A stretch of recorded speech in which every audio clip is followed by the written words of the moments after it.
እነዚህን ግለሰቦች ያውቋቸዋል? ኢብራሂም ከድር፣ ዳግም ብርሃኑ አበራ እና ልዑል ጌታቸው ይባላሉ።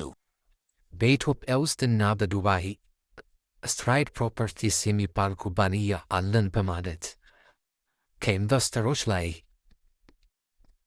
ከ150 ሚሊዮን ብር በላይ በመውሰድ በአሁኑ ጊዜ ያሉበት አይታወቅም፣ መልስ አይሰጡም።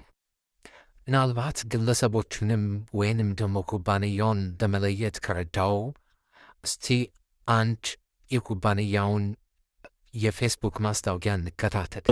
ወደ ቢሮ ገብተን ደግሞ አብረን ስትራይድ ፕሮፐርቲስ ማለት በዱባይ የሌክዠሪ ታክሲ አቅራቢ ድርጅት ነው። እናም አሁን ላይ በጣም አሪፍና አዋጭ የሆነ ኢንቨስትመንት ይዞላችሁ ነው። ይሄ ምድል የሚሆነው የመኪናውን 25% ብቻ በመክፈል ሌላውን ቀሪውን ወጪና ሌሎች ወጪዎችን ስትራይድ ፕሮፐርቲስ በራሱ ሃንድል በማድረግ ለእናንተ ወርሃዊ የሆነ ከ3500 እስከ 4000 ድርሃም የምታገኙበት ዋስትና ያለው ጋራንቲድ የሆነ ትርፍ ይዞላችሁ ነው። ከዚህ ምድል ጋር አብሮ የመኖሪያ ፍቃድ ከፈለጋችሁ ስትራይድ ፕሮፐርቲስ ያመቻችላል። ሌክዠሪ ታክሲ ዱባይ ላይ ምን ያህል ተፈላጊነት እንዳለው ላሳያችሁ። እኔ ራሱ አንድ ሌክዠሪ ታክሲ ቴስላ ጠርቼ ነው ያለው።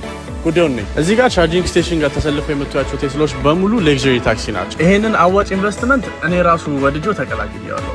አዲስ አበባ ያለውን ቢሮአቸውን ማግኘት ከፈለጋችሁ ቦሌ ሚሊኒየም ፊት ለፊት ሉባባ ህንፃ ላይ ማግኘት ትችላላችሁ። አለበለዚያ ደግሞ እነዚህ ሱቆች መጠቀም ትችላላችሁ። ይሄ አትራፊ ቢዝነስ እንዳያመልጣችሁ አሁኑኑ ይመዝገቡ።